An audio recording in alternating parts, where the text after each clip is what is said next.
నమస్తే దోస్తులు అందరిట్లూరు ఇక ఈరోజు అయితే శామగడ్డ పులుసు తెలంగాణ స్టైల్ అని అయితే చేస్తాను. చాలా సింపుల్గా చేసుకోవచ్చు. ఇక శామగడ్డలు అయితే మంచిగా గిన్నెలు వేసి మంచిగా మట్టి అంతా పోయేదాకా మంచిగా శుభ్రంగా కడుక్కోవాలి. మంచిగా నీట్గా కడుక్కొని ఇక మట్టి అంతా పోయినాక ఒక గిన్నెలో నీళ్ళు తీసుకొని ఇక ఆ గిన్నెలో శామగడ్డలు వేసి ఇంత ఉప్పు ఇంత పసుపు వేసి ఇక స్టవ్ మీద పెట్టేసి ముట్టించి ఇక అది ఉడికేదాకా టమాటాలు 2 ఉల్లిగడ్డలు ఇంత కరివేపాకు 4 పచ్చిమిరపకాయలు తీసుకొని మంచిగా కట్ చేసుకోవాలి. ఇంత కొత్తిమీర కూడా మంచిగా చిన్న కట్ చేసుకోవాలి. ఇక మంచిగా ఉల్లిగడ్డ కూడా మంచిగా కడుక్కొని కట్ చేసుకుంటే బాగుంటుంది. ఎందుకంటే ఈ మధ్య నల్లగా వస్తుంది. ఇక శామగడ్డ ఉడికినాక ఇది గిన్నెలు వేసేసి ఇక గిట్లా పొట్టు అయితే మంచిగా తీసుకోవాలి. ఇట్లా చేతితో గిట్లా అంటే వచ్చేస్తుంది పొట్టు. ఇక తీసుకున్నాక ఇక ఒక్క దాంట్లో ఇక 2 ముక్కలు కట్ చేసుకోవచ్చు. ఇక 4 ముక్కలైనా కట్ చేసుకోవచ్చు. చిన్నగా కట్ చేసుకుంటే చిన్న కట్ చేసుకోవచ్చు, పెద్దగా అంటే పెద్ద కట్ చేసుకొని ఇంత చింతపండు నీళ్ళు నానబెట్టేసుకొని ఇక గిన్నె పెట్టేసి గిన్నెలో నూనె పోసి ఇంత జీలకర్ర ఆవాలు కరివేపాకు పచ్చిమిరపకాయలు వేసేసి ఇక ఉల్లిగడ్డలు వేసి ఇంత పసుపు వేసి ఇంత అల్లం పేస్ట్ వేసేసి ఒక్కసారి కలుపుకొని ఇంత పసుపు ఇంత అల్లం పేస్ట్ వేసి ఒక్కసారి కలిపేసి ఇక టమాటా వేసుకొని ఇక శామగడ్డ కూడా వేసుకొని ఇంత ఉప్పు వేసుకొని మంచిగా కలిపి మూత పెట్టాలి.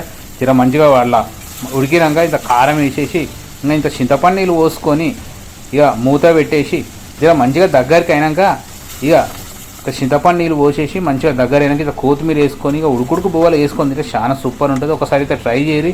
చాలా ఈజీగా చేసుకోవచ్చు. ఇంకా ధనియాల పొడి ఇంత గరం మసాలా కూడా వేసుకోవచ్చు, లేకుంటే ఒకటి ధనియాల పొడి వేసుకున్నా అయిపోతుంది. ఇక కొత్తిమీర వేసుకుంటే ఇక ధనియాల పొడి కూడా అవసరం లేదు. ఇట్లా సింపుల్గా చేసుకోవచ్చు. చింతపండు అయితే మంచిగా చిక్కగా వేసుకొని పులుసు అయితే దగ్గరికి వేసుకుంటే చాలా కమ్మగా ఉంటుంది. చాలా సింపుల్గా చేసుకోవచ్చు. ఇక శామగడ్డ తిన మంచి విటమిన్లు అయితే మంచిగా ఉంటాయి. ఇక శామగడ్డ తింటే ఏంటంటే కిడ్నీలో ఏమైనా రాళ్ళు గీళ్ళు ఉన్నా కానీ కరిగిపోతాయని మన పెద్దోళ్ళు అయితే అంటుండే. ఇక వారంలో ఒక్కసారైనా ఇట్లా శామగడ్డ పులుసు వేసుకొని తింటే చాలా సూపర్ ఉంటుంది.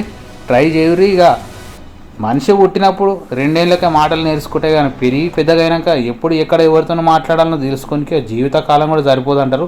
అందుకే మనస్సు నిమ్మలం చేసుకొని మనసు మాట వదలాలి. ఇక వదిలిన మాట వదిలిన బాణం 2 ఒకటే అంటారు.